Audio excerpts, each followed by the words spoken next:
What's up, everybody? Dylan here with Dylan's Hobbies, and yes, the name has changed. I finally found a nice name that I like. But I thought I'd just show you my work so far on the printer because I just ordered the last parts, and I'll be throwing this video with all this other video to create a sort of little montage kind of thing. But I went ahead and test fitted. I built this bracket right here.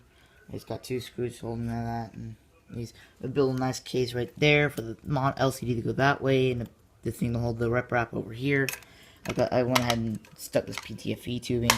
This is not tightened down at all. This is just temporary. I got more parts on the way. I just thought I'd give it a quick update. This bed's not held down. I got parts for that coming, and this, that, and the other thing. I got to hook the rod ends up to the carbon tubes, which are right here. I was kind of working on this late last night, and I shouldn't have, but whatever. I'm tired now. Quick update. See you next. Sup, everybody. Here's the next edit clip. I got my carbon rods, as you can see. Mine shipped, so I had a problem where the screw was too small for the hole, and plus these carbon tubes are crap for trying to thread out. One of them already tried to thread out, and it didn't end well. I ended up it started splitting. But this screw problem solved it. I'll put some tape around it if I have to. But no, what I'm doing, I'm taking my Thermo Grip 208 and putting some hot glue in the end of the hole and filling it up. And now I'm just lining it up and inserting it, and then bingo, I'm golden. I'll show you a clip of that real quick. It's gonna be really hard, and I don't want to mess up, but it's gonna be hard. Never mind, guys. It's way too hard, but it's way too hard for me to do that and still get it accurate. I'll show you some other video of some stuff, but here's what the final product looks like. It's two things. They're not gonna be perfectly exact, but see how this is kind of movable? That'll make up for it. That'll easily make up for it. I'm about to also shoot. I'm gonna also show you guys all the parts I have, cause I have a couple more parts and I've built a couple things. I've got some 3D printer parts coming in, and that's when I'll make it. But it's so far coming along a bit slow, but you know, I'm in the last stage. I'm building it here soon. Hold up, here's the next snippet. So here I have the micro switch that sits like this in the rail, and it goes and it sits on there, and it goes up, and when it clicks on it, the thing stops. It's as simple as that. I'm currently building those, so first I gotta get them all like that up, then I'll be getting them all like up there and running them and such. But until then, I've got to make them, and I've already built two of them. Set fairly far out, actually. And then I'm about to make my third one. And then I have an extra micro switch for something different. That's for the Auto Leveling Pro. So first things first, we've got to attach this M3 by 8 into this hole right here. Insert. Got my screwdriver here. It's fairly hard to do this all one-handed. So I've got my screwdriver. I'm going to take this. So you can get it started real quick. I went ahead and took this and I put it in there. And now I'm just going to sit there and screw it till I get to right where I can stick the micro switch on. Just because, so later on I can still screw it in once the nut's on. I will be soldering these today. At least I plan on it.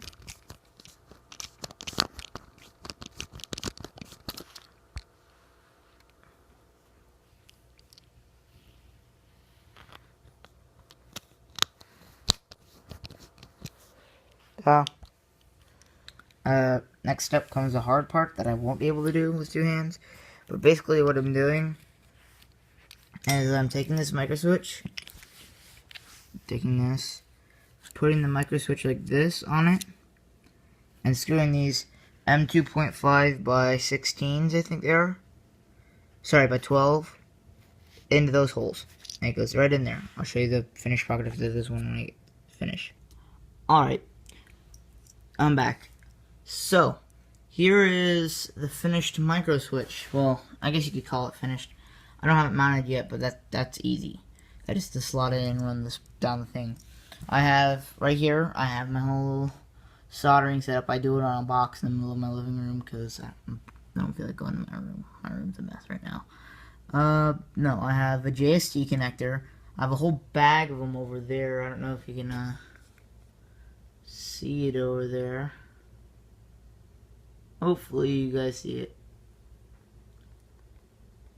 But, no. Yes, I'm even too lazy to get up and get over there. I've got a point here where I'm going to cover these in some tape because I don't have the correct size, heat shrink. And plus an overheated thing. But I've got, I soldered it here and here. You can get this thing to focus. Focus, focus, focus, focus, focus.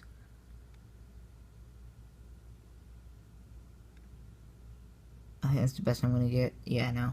Soldered it there, and then running off of that goes all the way up and up the cable to this, to the micro switch where I have it set normally common and normally closed. So basically, whenever the thing, so usually it'll have current flowing through it. No, sorry. Normally open, not normally closed. My mistake. Normally closed is for. Sorry, video cut out there. But no, it goes up to this where I have it rounded to normally open. Come on, you gonna focus for me? Don't know if you can tell there where it says. Come on.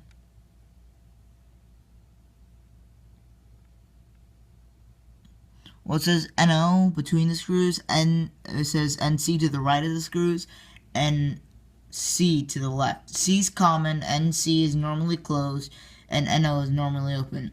I have the green wire soldered to the normally open. So basically, this sits at the top like that. So when the carriage riders come all the way up, and you can click that, it'll send the information to go here. Hey, you're at the very top. Stop. It goes, oh crap, stop, and automatically stops the stepper motors. That's not a good thing. It's just a bit wobbly there. I've got that one done, this one done, and here it is, and this one done. If you're curious how these are gonna work, let's go ahead and grab the printer. I have the top off of it right now because I don't need it on and I don't want to put it back on until I am ready to. But let's go ahead and do this one. This is gonna be the front of the printer. I have this up in the back so I don't have to, it's not like it's not the main thing that's being focused on in the shot, because I might have messed up and I kind of want it to be over here, but in its current configuration, it would either sit that way or it would sit this way. Because I didn't think about that when I cut this bracket. I made this I made this bracket. My grandfather helped me, and I used his saw and his drill press, and we ended up drilling these out. The head, the original hole we put in there, it was a bit off center, so we drilled another one just over some. This is just on here to basically, I dislike the Bowden air tripper. I really do. It's a real crap. I mean, I understand this is my first printer and I shouldn't be talking, but from what I've seen people use it. I've helped people with it. A lot of printers use it. It just never works. It just doesn't have what it takes to handle it. So what I've got on here is I think it's 6-to-1 reduction, gearing. So basically, This can put a lot of torque into this wheel to turn this to push the plastic through a lot easier. So the plastic comes up and up into this, up and through this tube. We've got my cheapo fake E3D that'll come right over. It'll come. So a little bit of a mini mock-up here. Let's grab the top. Grab the top from over here. We've got to unplug that. Geesh, it's hot. Pull it off. Stick the dirtiest down. One of these I ended up, when I first put it on, it ended up kind of being messed up because I might have put it in wrong. And I had to use another one of these to knock it out. So, messed it up a bit, but it works. I fixed it. I'm not paying another $60 to get a whole new set when I can just make this set work. But it made it a pain in the butt trying to get this plastic up here. One of the first things I'll do is I'm going to reprint these. Along with putting a cool case. I'll insert a picture of, and right about now. See the picture? That's the picture of what the case is going to be. And then I'll insert a picture of where the LCD 2004 is going to look like too. Alright, you see that? That's the custom case I plan on using. That's good enough for now. These two slot on real nice. This one doesn't. This one takes a bit of hammering. But it doesn't matter to me as long as it works. I did this really cool wrap where you basically, you loop it around itself and pull it through, and then you take itself again and pull it through that, and then pull it through that. And then you put the thing to the lasso, so all I have to do is pull that out and pull on it, and it'll all come out straight. And it's what my grandparents used to wrap all their extension cords with, and all that. It ends up looking something like that.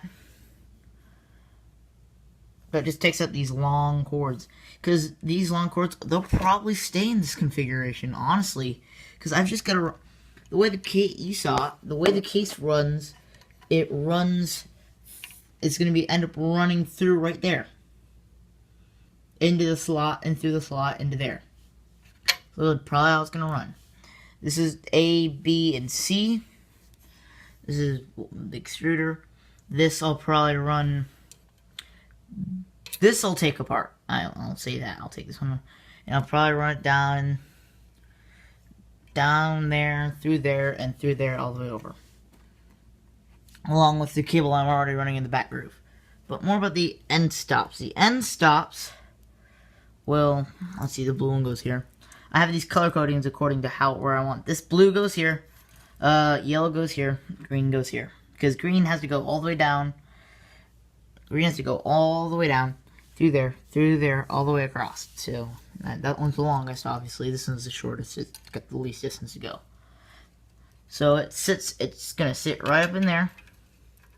It's going to, let's flip it to the correct direction. As you can see, the clicker switch is kind of like that, and the micro switch is like that. And it's going to run backwards through here, backwards. It's going to run back around it through this end of this channel all the way down. And then I'm going to it's going to either shoot, run right there and through, which I might do, I might not. And what I think I'm going to end up doing is I'm going to run it down here, and then just kind of wrap it around into there. Because then I've got that whole slot there to run it into the thing. Or I'll do that there and just wrap it around this motor in the slot. There's a big slot I have going right here. It's going to end in the case. And then the case has to run a thing. There's going to be a lot of cables under the heated bed. And I'm going to have to put something over it just to keep it from, melting at all. I've got my heated bed with borosilicate glass.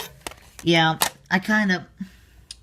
When I bought all the parts, I'm not going to go completely all out. There's a couple things I'm going to be lacking. I plan on eventually making. But I'm not going to be, super cheapo that I've literally only got a piece of borosilicate glass. I'm going to have a heated bed. I'm going to have a couple other nice things. I'm going to have a nicer extruder that I won't have to upgrade. This is the Greg and Wade's hinged accessible extruder from Maker Farm. I would say sponsor me, but obviously they don't. That would be awesome, actually.